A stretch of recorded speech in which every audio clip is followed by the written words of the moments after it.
Gedung hunian runtuh saat Israel meledakkan bangunan yang mereka sebut digunakan oleh kelompok teroris Hamas. Israel terus membombardir wilayah Gaza sambil menyerukan perintah evakuasi. Warga Gaza semakin sengsara, tak lagi punya tujuan dan sudah lelah berpindah akibat serangan Israel ke wilayah Gaza. ولا شيء معنا ناكل اتدمرنا يا عالم طلعوا فينا هنا اولادنا راحت كل حياتنا راحت دمرنا حسبي الله ونعم طلعوا فينا يا عمي ايش ضل ايش صار شو هذا صار الحياه راحت معناه ايش عم ايش اقول لك ايش صار مش قادر ايش اقول لك في عندنا ارتمينا في الشارع يا عمي ارتمينا حسبي الله ونعم. Sementara itu, langkah relawan mendistribusikan bantuan pun menemui sejumlah hambatan. Salah satu kapal relawan dari Global Sumut Flotilla diserang drone di perairan Tunisia menuju Gaza pada Selasa dini hari waktu setempat. Serangan drone tersebut merusak beberapa bagian seperti dek utama dan ruang penyimpanan. Untungnya, 6 penumpang dan awak kapal selamat. I'm here on board the family boat of the Global Sumut Flotilla, where we just been attacked again. Miguel and 5 other people of our team were here. Miguel saw a drone. The drone approached and dropped an incendiary device that blew up, and they put the boat on fire. They fought the fire, they did whatever they could, but unfortunately we have to say that once again flotilla mission has been attacked. Kini jumlah korban tewas lebih dari 64.300 jiwa sejak Israel menyerang wilayah Gaza Oktober 2023. Sejumlah di antaranya bahkan meninggal saat mengantre bantuan dari para relawan.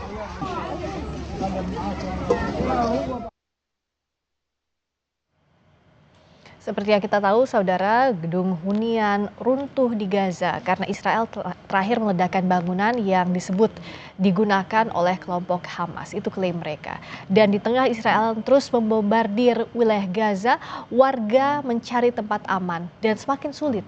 Bahkan warga Gaza semakin sengsara, tidak lagi punya tujuan dan sudah lelah berpindah akibat serangan Israel ke wilayah Gaza hingga saat ini. Dan warga pun mencari bantuan, ada banyak yang dilakukan oleh komunitas internasional, salah satunya kapal Sumut Flotilla, tapi itu pun di tengah jalan mendapat serangan dari Israel. Langkah relawan untuk mendistribusikan bantuan tidaklah semudah yang dibayangkan. Seperti yang tadi saya sampaikan bahwa salah satu kapal relawan dari Global Sumut Flotilla diserang drone di perairan Tunisia menuju Gaza pada dini hari Selasa waktu setempat. Serangan drone itu merusak beberapa bagian seperti dek utama dan ruang penyimpanan. Yang Anda saksikan ini adalah bagaimana tim dari Mercy Indonesia mencoba mendistribusikan bantuan untuk warga Gaza sebanyak mungkin yang bisa dilakukan, sebisa mungkin di daerah-daerah yang sulit untuk dijangkau karena saat pendistribusian bantuan pun selain ada daerah yang diblokade, hampir seluruh daerah diblokade oleh pihak Israel. Selain itu juga keselamatan warga untuk mendapatkan bantuan di pos yang ditentukan juga mendapatkan hambatan karena harus bertaruh nyawa. Nah, dengan suasana di Gaza, Palestina yang semakin memprihatinkan, peran relawan menjadi salah satu yang paling krusial untuk membantu distribusi bantuan pun merawat warga Gaza yang terluka seperti yang dilakukan para relawan tim Mercy Indonesia. Kita akan tanyakan langsung kepada Liaison Officer Mercy, Marisa Noriti, langsung dari Yordania. Selamat malam, Mbak Marisa. Selamat malam. Mbak Marisa, bisa diceritakan saat ini apa yang paling ditunggu oleh warga Gaza? Bagaimana juga upaya relawan masuk ke Gaza masih terlalu sulit? Ya, saat ini memang untuk upaya masuk ke Gaza memang bisa dibilang rate approval-nya sangat rendah ya dibandingkan dengan bulan-bulan sebelumnya. Kita melalui jalur WHO dan UN itu setiap minggu ada jadwal entry dan exit di hari Selasa dan Kamis, dan saat ini 40% sampai 50% yang mendaftar itu tidak mendapatkan persetujuan dari pihak Israel. Jadi kebutuhan tenaga medis meningkat, akan tetapi jumlah tenaga medis yang diizinkan untuk masuk ke Gaza sangat sedikit sekali. Dan untuk proses masuknya karena tadi hampir sebagian besar ditolak. Sebenarnya bagaimana yang dilakukan selama ini untuk menembus Gaza? Apakah kasarnya untung-untungan baru bisa masuk ke Gaza? Iya, mungkin bisa dibilang seperti itu ya, kita tidak pernah tahu apa alasan, seseorang tidak disetujui untuk masuk Gaza, dan itu juga pemberitahuannya biasanya kalau kita rencananya masuk Gaza di hari Selasa pagi, dan kita baru tahu kita diterima atau tidak diterima, tidak disetujui itu di malam harinya. Dan, dari pihak Kogat Israel, dan mereka tidak pernah memberitahukan apa alasannya kenapa kita di-cancel untuk masuk Gazanya. Aduh, jadi sangat sangat sulit sekali ya untuk menembus Gaza untuk memberikan bantuan, padahal bantuan pun sudah dibawa ya Mbak Marissa. Selain Mbak Marissa juga sekarang sudah hadir Kepala Divisi Emergency Medical Team MER Indonesia, Dr. Arif Rahman. Selamat malam, Assalamualaikum warahmatullahi wabarakatuh, Dr. Arif. Dr. Arif boleh tolong. Waalaikumsalam warahmatullahi wabarakatuh. Terima kasih sudah terdengar suaranya sekarang. Dr. Arif, boleh diceritakan, tadi Mbak Marissa cerita bahwa sulit sekali untuk menembus blokade Israel di Gaza. Kalau dari sisinya dokter, bagaimana tantangan terberatnya untuk mengobati, menyelamatkan warga Gaza di tengah juga fasilitas kesehatan di sana dibombardir? Ya, tantangannya jadi sebenarnya adalah saat ini semua tenaga medis yang masuk itu tidak diperkenankan membawa barang-barang medis, terkecuali mungkin katakanlah obat-obatan pribadi atau kebutuhan pribadi begitu ya. Nah, ini akan menyulitkan karena walaupun katakanlah dokter kemudian tenaga medis lainnya itu bisa mendiagnosis penyakit dari pasien atau korban-korban di dalam Gaza, namun dengan ketiadaan obat dan alat-alat medis yang mencukupi, maka kemudian penanganannya itu tidak optimal, begitu. Jadi bahkan dalam satu tenaga medis yang bekerja di sana itu menyampaikan bahwa ketika kami masuk atau kita masuk, tenaga medis masuk ke Gaza itu kemudian bukan hanya si pasiennya yang harus survive, dokternya pun harus survive karena dia harus menggunakan ilmu kedokteran basicnya, harus bisa kreatif, inovatif bagaimana mengatasi kesenjangan-kesenjangan yang ada di dalam Gaza sana, Mbak. Iya, karena otomatis tidak ada kondisi ideal untuk dokter mengobati pasiennya di tengah keterbatasan, juga gempuran yang terancam juga nyawa dokter. Untuk rumah sakit Indonesia misalnya sudah dibombardir. Sejauh ini bagaimana untuk bertahan, Dok, di tengah keterbatasan itu? Kalau untuk rumah sakit Indonesia di Gaza Utara sendiri sudah 2 bulan ini memang sudah dikosongkan. Jadi praktis tidak ada tindakan medis lagi di situ. Di Gaza Utara hanya tersisa rumah sakit Kamal Udwan dan juga beberapa rumah sakit kecil yang masih tetap dijaga oleh beberapa tenaga medis yang memang memilih untuk tidak meninggalkan Gaza Utara. Jadi fokus layanan pasien sekarang ada di Gaza City, Gaza Tengah, dan Gaza Selatan. Ya, sulitnya kalau ada terluka di daerah yang tidak ada rumah sakit yang mumpuni, itu yang jadi kendala sejauh ini. Belum lagi jumlah korban luka maupun meninggal dunia semakin bertambah. Mbak Marissa, sebenarnya untuk saat ini apa yang bisa dilakukan? Karena kan banyak dari Indonesia juga mau memberikan bantuan, tapi penyalurannya seperti apa? Apa yang bisa kita lakukan bersama-sama? Iya, untuk saat ini memang kalau untuk bantuan, bisa saya bilang Israel saat ini mereka mengizinkan beberapa truk untuk masuk, tetapi mereka selalu kebijakannya itu hanya di bare minimum saja gitu. Jadi jumlah truk yang masuk sangat sedikit, baik itu jalur komersil ataupun jalur humanitarian, dan sehingga bahan makanan juga masih mahal.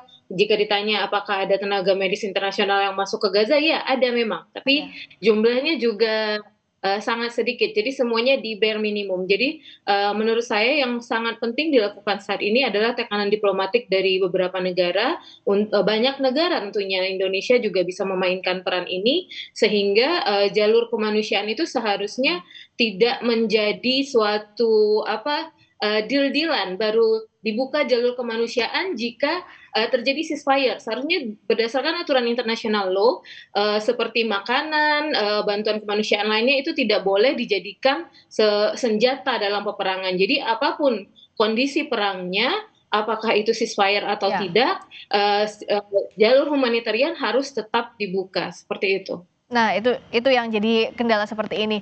Kalau dari Dokter Arief, apakah bisa ada keberangkatan lagi tim Mercy untuk ke Gaza menambah relawan atau kondisinya tidak memungkinkan, yang bertahan saja yang bisa melakukan bantuan untuk warga Gaza? Ya, kalau dari Mercy sendiri berusaha untuk semaksimal mungkin memberangkatkan tenaga medis ke Gaza, Mbak.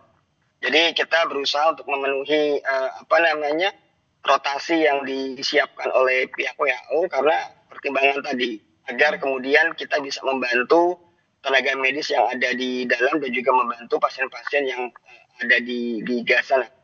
Masalah apakah kemudian itu disetujui atau tidak disetujui tentu itu adalah urusan belakangan ya, bukan pertimbangan kami. Pertimbangan kami adalah selama kemudian masih ada kebutuhan, kemudian relawan kami juga masih ada yang mau berangkat, dananya ada, kemudian kita bisa mempersiapkan kebutuhan-kebutuhan yang diperlukan untuk dibawa masuk, tentu akan kita siapkan terus. Dokter Arief, saya berkali-kali untuk mewawancarai relawan dari Mercy mengatakan bahwa yang sudah ada di sana ingin bertahan sampai selesai tugasnya, tidak peduli ada serangan dari Israel dan sebagainya demi kemanusiaan. Nah, Dokter Arief, bagaimana untuk menjaga juga keselamatan kawan-kawan di sana? Tentunya kan kita berharap selesai tugas ini segera ada gencatan senjata, bisa kembali juga ke tanah air dengan selamat.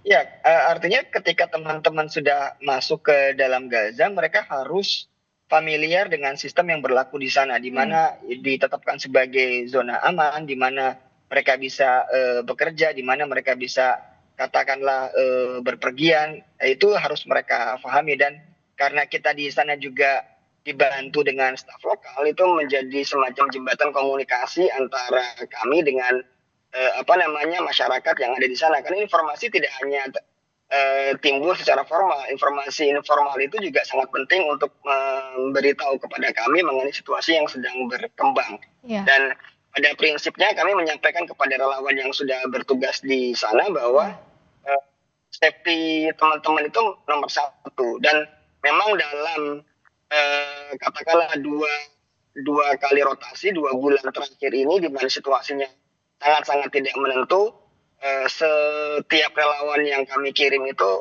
relatif mereka tidak kemana-mana, hanya bertugas di rumah sakit dan mereka tinggal di rumah sakit. Jadi mobilisasinya hanya dari kamar yang dijadikan sebagai asrama bersama para tenaga medis relawan asing, kemudian ke tempat mereka bekerja, klinik, kamar operasi sesuai dengan ekspertis masing-masing. Jadi tidak kemudian jalan-jalan kemana-mana begitu. Ya, mobilitasnya dibatasi juga ya, karena dengan kondisi di sana yang tidak bisa diprediksi. Mbak Marisa juga kita tahu di sana gedung-gedung sudah dihancurkan, semakin masif bahkan penghancuran yang dilakukan oleh Israel, bahkan ada imbauan untuk mengosongkan Gaza City. Sebenarnya apa yang bisa dilakukan dalam kondisi seperti ini? Apakah sebagai relawan untuk distribusi bantuan diberitahukan jika ada pemberitahuan dari pihak Israel atau tidak gitu, tidak ada yang bisa membaca situasinya? Ya, memang pagi ini ada evacuation order untuk daerah Gaza City dan pihak Israel juga mewajibkan fasilitas kesehatan atau humanitarian juga ikut evakuasi. Akan tetapi dari pemerintah Gaza sendiri menyatakan tidak akan melakukan evakuasi karena memang situasinya sangat tidak memungkinkan. Saat ini rumah sakit yang aktif di Gaza hanya beberapa. European Gaza Hospital yang diharapkan sudah aktif dan bisa mampu menampung evakuasi dari Gaza City hingga saat ini juga belum aktif. Jadi sangat tidak memungkinkan untuk mengevakuasi ribuan pasien dari Gaza City dan juga warga Gaza yang juga jumlahnya cukup banyak hanya dalam area yang sangat kecil sekali di Gaza Selatan. Dan bahkan kami menerima informasi bahwa ada warga Gaza yang mencoba evakuasi ke selatan. Mereka sudah menyewa angkutan dengan jumlah yang sangat besar, akan tetapi mereka tidak berhasil menemukan lahan yang bisa mereka tempati di sana, dan akhirnya mereka kembali ke Gaza City. Jadi bisa dibilang untuk warga Gaza sendiri masih banyak yang bertahan di Gaza City, walaupun ada juga yang pindah ke Gaza Selatan, tapi itu presentasinya sangat sedikit. Dan untuk relawan internasional, biasanya mereka mengikuti kebijakan rumah sakit di masing-masing. Jika rumah sakit tidak evakuasi, mereka bisa memutuskan untuk tetap tinggal, tapi mereka juga diberikan kebebasan jika merasa perlu evakuasi, tidak bisa bertugas dengan baik lagi di area rumah sakit di mana mereka ditugaskan, mereka juga bisa memilih untuk evakuasi ke selatan dan bertugas di rumah sakit di Gaza Selatan, seperti itu. Nah, dengan kondisi saat ini, kalau dari Dokter Arief, apa yang ingin ditekankan kembali ke rekan-rekan relawan yang hendak masuk ke Gaza maupun yang masih bertahan di Gaza? Situasi tentu semakin berat di Gaza dan kita berprinsip bahwa kehadiran kita ke Gaza itu untuk membantu korban-korban dan masyarakat di Gaza, bukan kemudian menjadi tamu atau semakin menambah beban dari mereka. Pun demikian, setiap kali kami berjumpa dengan tenaga medis dan masyarakat, buat mereka yang terpenting adalah bukan bantuan yang dibawa, tetapi kehadiran. Jadi mereka akan sangat gembira, sangat bahagia ketika masih ada orang dari luar Gaza yang mau masuk mendatangi mereka, tinggal bersama mereka, dan itu menunjukkan solidaritas bahwa mereka tidak ditinggalkan oleh dunia.